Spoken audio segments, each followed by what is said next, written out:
Il-kap ta' ċivil Mario Kotajjar ikkonferma li l-Gvern Laburista mhu se jieħu l-ebda azzjoni minkejja twissija ċara li rċieva mingħand l-Ombudsman.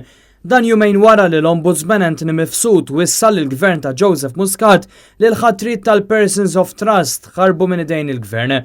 Fir-rapport annwali tiegħu l-Ombudsman jinnota li sal-2018 in-numru ta' persuni f'positions of trust kien ilaħħaq is-683 persuna, iżda Kotajjar għażel li jinjora din il-kritika.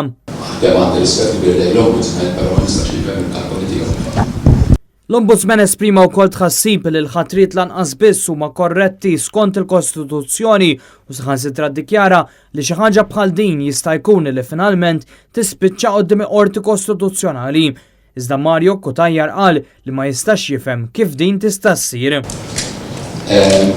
Ma nafx se titressaq quddiem qorti kostituzzjonali ma hija rilevanti. Il-positions of trust jesistu mad-dinja kollha. L-Ombudsman innota li l-Gvern ma tax kans informazzjoni li waslitlu mill-uffiċċju tiegħu u ma ġixxix dwarha.